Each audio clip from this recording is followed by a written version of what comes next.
They said every motorcycle eventually finds a home. That's a lie. Thousands vanish each year, trapped in storage yards, buried under fees, or quietly erased from government records. And the most shocking part, it doesn't take theft to lose your bike. It takes paperwork.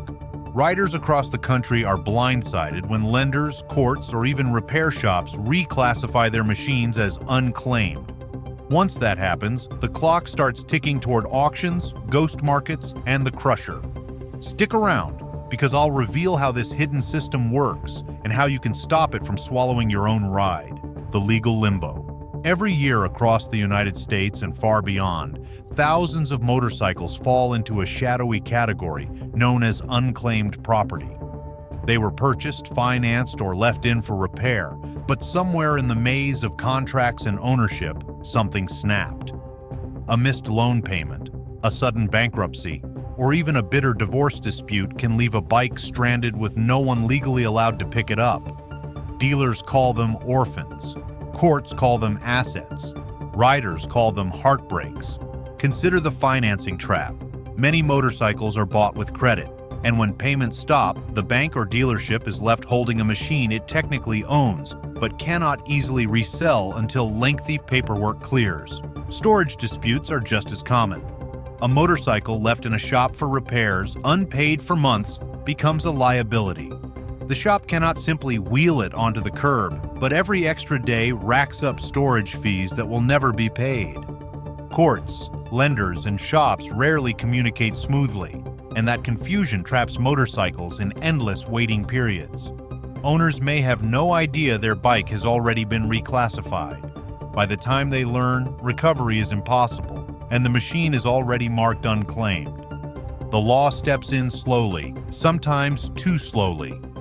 After a set period, which varies between states and countries, a motorcycle becomes unclaimed.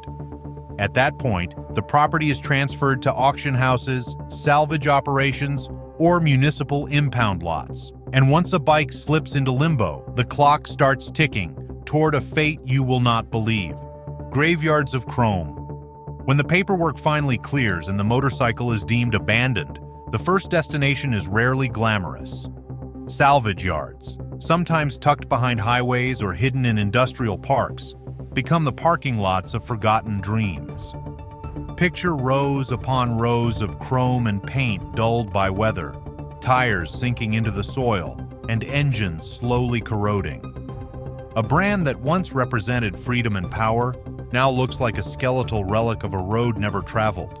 These yards are not museums, they are triage centers. Workers walk through with clipboards, checking which bikes are worth stripping for parts and which are destined for the crusher. Oil pans drip slowly into stained gravel. Batteries bulge and leak acid into puddles. Frames are stacked like bones, wheels piled like coins in a slot machine that never pays out. Some bikes are gutted within days, their seats, tanks, and handlebars disappearing into resale markets. Others linger for years, quietly rusting until even their bolts are fused shut.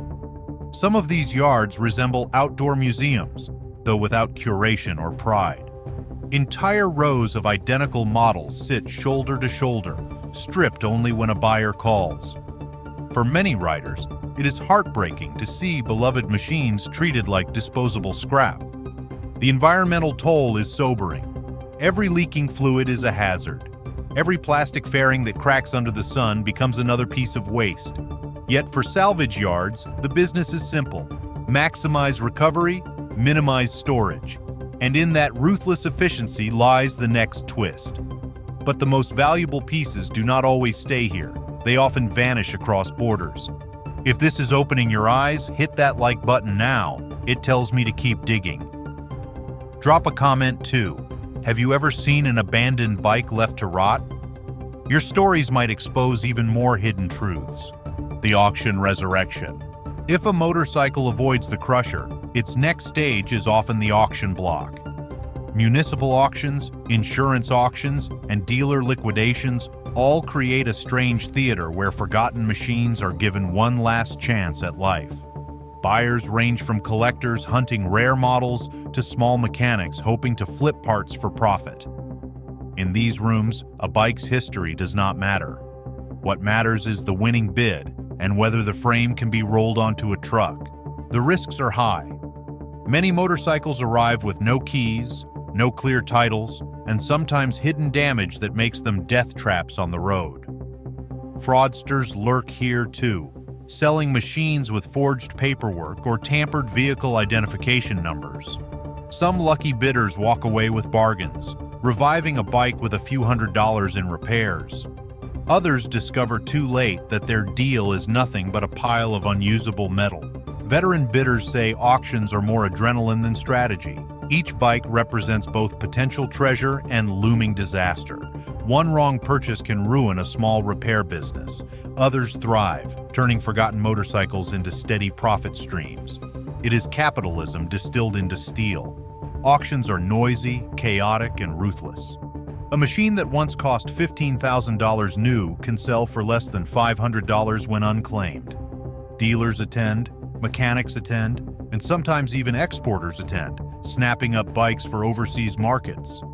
It is a frantic cycle of gain and loss, luck and deception. And yet, for every bike sold at auction, dozens are quietly erased from the books. Even when bikes are left to rust, the right gear lasts. That's why I've listed affordable, dependable gear and accessories below, because protecting yourself costs less than losing your ride. Erasing identity. The most unsettling fate for abandoned motorcycles is not being stripped or sold. It is being erased. When governments or insurers wipe a title, deactivate a registration, or delete a vehicle identification number from the system, the motorcycle becomes a ghost. It exists in steel and rubber, but not on paper. That lack of identity opens the door to troubling possibilities. Without an official record, a motorcycle can be resold under a false identity, or worse, rebuilt into another machine entirely.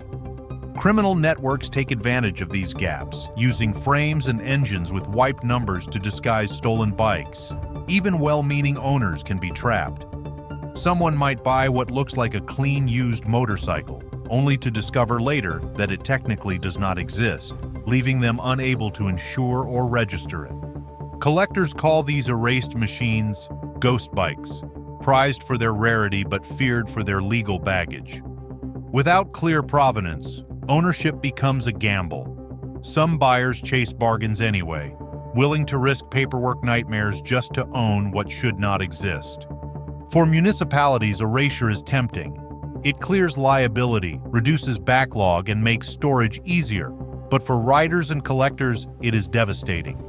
Every erased bike represents lost history, stories of ownership, craftsmanship, and memory buried under bureaucracy. And when a motorcycle no longer exists on paper, its next life can be anything, even illegal. The toxic legacy. When a motorcycle is left to sit for months or years, it does not simply gather dust, it begins to leak. Every drip of oil, every bead of coolant, and every ounce of brake fluid eventually escapes its container. Multiply that by thousands of unclaimed motorcycles sitting in salvage yards and municipal lots, and the picture is grim. These machines become environmental hazards on two wheels, bleeding toxins into soil and water systems. The danger is not just liquid. Old plastics, when left under the sun, break down into fragments that scatter like confetti in the wind. Those fragments, known as microplastics, eventually find their way into rivers and food chains. Lead-acid batteries, once reliable power sources, bulge and crack with age, releasing sulfuric acid that burns into concrete and earth. Even the paint and chrome finishes that made the bikes shine in their prime-release heavy metals as they corrode. Environmental regulators are increasingly alarmed. Some states now require salvage yards to install containment systems, but compliance is inconsistent. Smaller operators struggle to afford upgrades, and oversight is patchy. That leaves communities exposed to chemical leaks that nobody officially records. Communities living near salvage yards have complained of strange smells after rain and oily sheens that spread across puddles.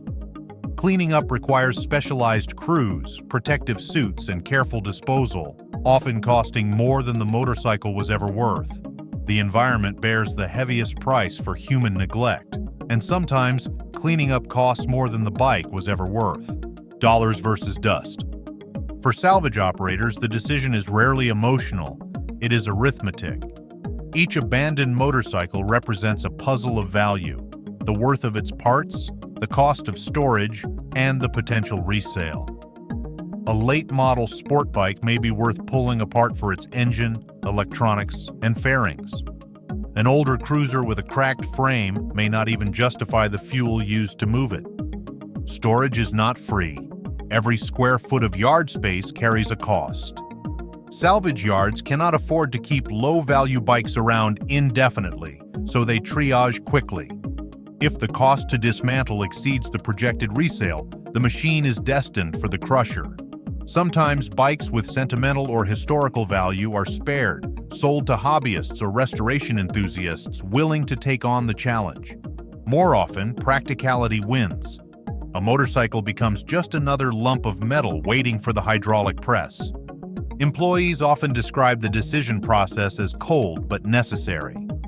They know each machine once carried someone's dream, yet they must assign numbers rather than emotions. The calculation is mechanical: storage fees, resale value, disposal cost. Humanity rarely enters the equation. The economics ripple outward. Resellers and mechanics hunt salvage yards for rare parts, while online buyers pay premium prices for components long out of production. That market keeps some bikes alive, even if only in pieces. But salvage decisions are never final in isolation. They connect to broader markets beyond national borders. But what happens when a bike's value is higher abroad than at home? The export shadow market. Across ports and shipping containers, a parallel economy thrives. Abandoned motorcycles deemed unprofitable domestically are often exported overseas. In some regions, a lightly damaged bike from North America or Europe can fetch double its salvage price once rebranded abroad. Whole containers of unclaimed machines are shipped to Africa, South America, and Southeast Asia, where demand for affordable two-wheeled transport is insatiable. This export trade does not always play by the rules. Some shipments are declared as parts only to skirt regulations, yet entire motorcycles arrive intact. Vehicle identification numbers are sometimes altered or erased, allowing bikes to slip into markets without proper documentation. In certain cases, motorcycles stolen domestically are laundered through the same export channels, making them indistinguishable from unclaimed salvage abroad. In destination countries, mechanics see opportunity rather than waste. They rebuild bikes creatively, welding, patching, and improvising parts to extend lifespans. A motorcycle judged worthless in one nation may run another decade elsewhere. Economics, not engineering, defines the machine's future. The irony is striking. A bike once abandoned for lack of value can become a prized possession once it crosses an ocean. In a different market, the same machine that was ignored becomes someone's lifeline for work or travel. Exporters know this and exploit the gap. The cycle does not always end there. Some even circle back, sold as used imports, to the very markets they left. The policy black hole. Governments have long created elaborate systems to manage abandoned cars. There are clear timelines for impoundment, auctions, and disposal. But motorcycles often fall through the cracks. In many jurisdictions, the laws that govern abandoned vehicles are written with cars and trucks in mind. Two-wheeled machines are either excluded, treated as afterthoughts, or left to the discretion of local authorities. The result is a patchwork of inconsistent rules and minimal enforcement. This black hole of policy creates chaos. One city might aggressively auction unclaimed bikes within 90 days, while another allows them to accumulate in impound lots for years. Some municipalities lack the funding to even track numbers, meaning they do not know how many motorcycles they are responsible for at any given time. Without uniform guidelines, storage yards and police departments make ad hoc decisions, sometimes destroying bikes prematurely, sometimes letting them rot indefinitely. Experts argue that without standardized rules, abandoned motorcycles will remain an invisible burden. National registries for cars already exist, proving tracking is possible. Yet motorcycles are left aside, as though smaller size equates to smaller impact. That assumption is dangerously false. The lack of oversight opens loopholes. Unscrupulous operators exploit the gaps to funnel unclaimed motorcycles into underground markets or to dispose of them without proper environmental precautions. Ordinary citizens rarely notice until costs rise, either through taxes to fund cleanups or through polluted neighborhoods. And the absence of rules creates a silent flood no one is tracking. The invisible crisis. Walk into any government office and ask how many abandoned motorcycles they are holding, and the likely answer will be a shrug. Unlike cars, which are tracked through meticulous impound records, motorcycles often vanish into bureaucratic shadows. Agencies rarely separate them in reports, lumping two-wheeled machines into the general category of vehicles. That means no one really knows how many unclaimed bikes are out there, rusting quietly in yards or packed tightly into warehouses. The lack of data is not just an oversight, it is a blind spot with consequences. Without numbers, it is impossible to plan recycling programs, environmental safeguards, or even budgets for storage. Municipal officials make decisions in the dark, hoping their guesses are close enough. The truth is often far worse. In one Midwestern county, officials assumed they had fewer than 100 motorcycles in custody. When a third-party audit was conducted, the true number exceeded 1,000. Auditors warn that these blind spots distort national statistics. Policymakers think the problem is minor because no one presents reliable figures. In reality, storage yards overflow, auctions strain capacity, and recycling plants face mounting backlogs. Numbers would expose the true emergency. The discrepancy was not malicious, it was structural. Systems built to handle abandoned cars were never adjusted for motorcycles. As a result, bikes slip between categories, left uncounted and unmanaged. This is the invisible crisis, the absence of knowledge hiding the scale of the problem. And in one city, the estimate was off by tenfold. Dreams in dust. Behind every unclaimed motorcycle is a story, and many of them are heartbreaks. Consider the young rider who poured savings into a sleek sport bike, only to lose his job and default on the loan. The bike sat in storage, fees mounting, until repossession papers arrived. By the time he scraped together enough money to make a claim, the machine had already been auctioned off. His dream of freedom on two wheels turned to dust. Families also find themselves trapped in this cycle.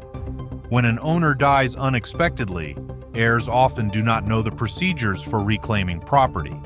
Titles may be misplaced, and registration papers may be locked away in safety deposit boxes. Without proof of ownership, children and spouses are locked out. In one case, a widow discovered her late husband's motorcycle had been transferred to municipal custody. She filed claims, produced death certificates, and even hired an attorney, but the deadlines had already passed. The bike was gone. Motorcycles are often emotional purchases tied to milestones like first jobs or long-awaited retirements. Losing one to bureaucracy leaves scars beyond financial loss. Riders describe feeling robbed twice, first of their property, then of their identity as motorcyclists. The grief lingers. The human toll is quiet but devastating. A machine that once carried joy, identity, and memory becomes a symbol of loss and frustration. For some, the betrayal is so severe they attempt legal action. Some even sued to reclaim their bikes, and still lost. You've followed the trail from forgotten bikes to erased identities. Don't stop here. Subscribe right now, because the next investigation takes this even further. Miss it, and you'll miss the truth shaping motorcycles, money, and maybe even your own ride. The storage fee trap. If losing a motorcycle to paperwork or inheritance complications seems harsh, the storage fee trap is even worse. Once a bike enters municipal or private storage, the clock begins to tick. Fees are applied daily, covering the cost of space, security, and administration. At first, the charges seem minor, just a few dollars per day. But over weeks and months, the totals swell into hundreds, then thousands. Owners who hope to reclaim their machines often discover the fees exceed the motorcycle's market value. Imagine an older touring bike worth $3,000. After 6 months in storage, the bill for fees might already surpass $4,000. At that point, paying to retrieve the machine is irrational, even if it still holds sentimental value. Many simply walk away, leaving their bikes to accumulate even more debt. Lawyers sometimes call these fees death spirals. Once balances climb beyond a bike's value, redemption is nearly impossible. Families who try to pay anyway often discover hidden surcharges, late fees, or towing costs stacked on top. The cycle feels deliberately punitive. Storage operators know this pattern well.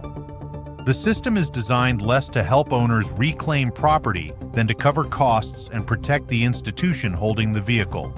Once fees outweigh value, the outcome is predetermined. The motorcycle will not return to its rider. Instead, it will be processed for disposal, another entry in a spreadsheet of losses. And when the balance sheet wins, the crusher always follows. The last ride.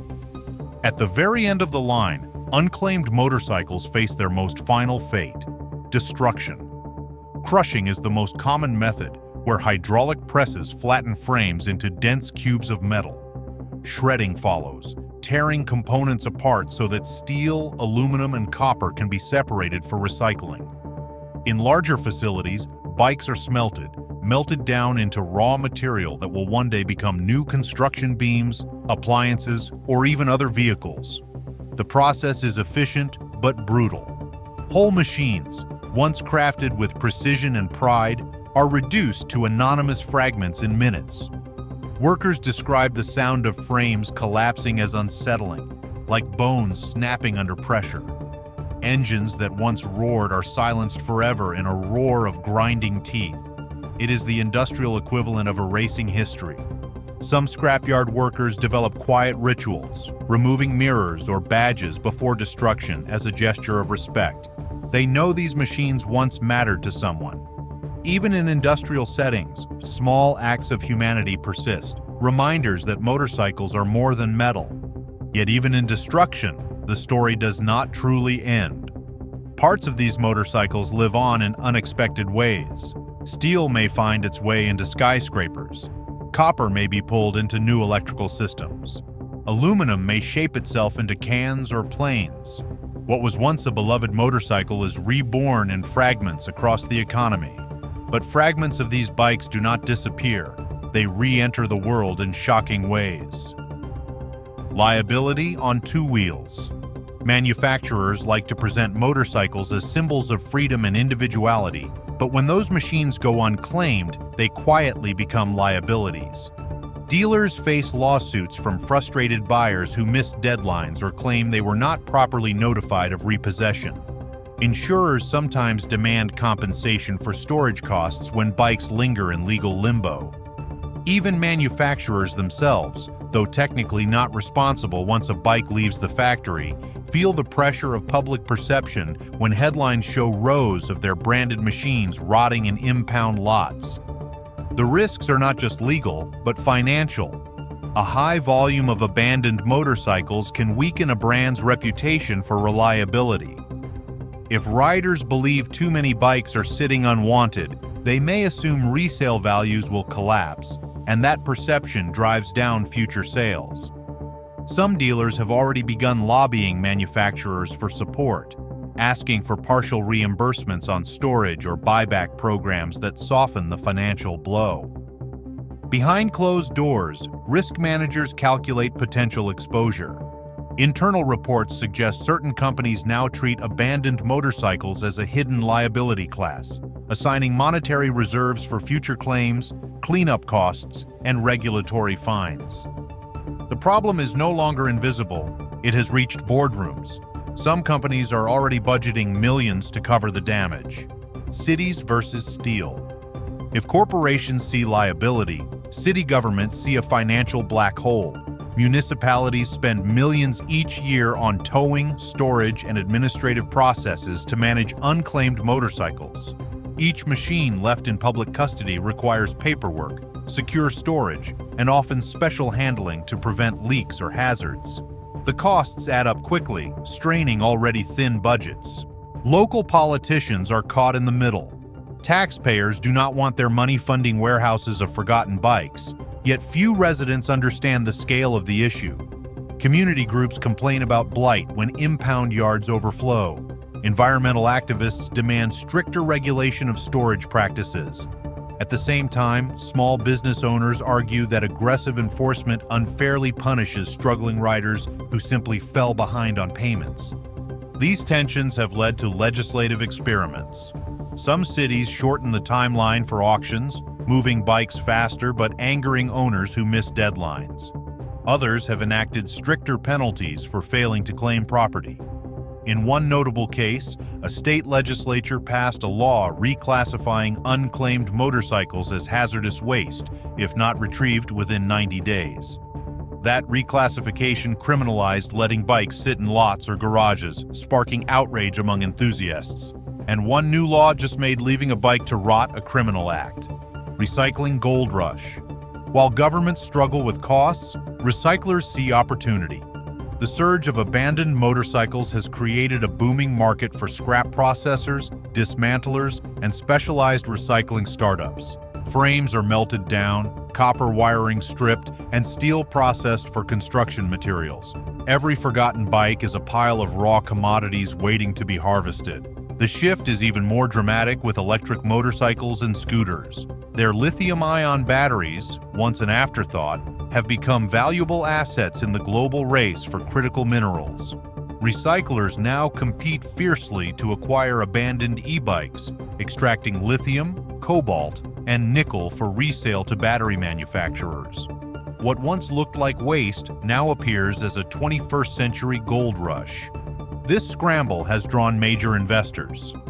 Venture capital firms have poured money into startups promising advanced recovery methods, while traditional scrapyards retrofit facilities to handle electric components safely. Some governments encourage the trend, offering subsidies for green recycling programs.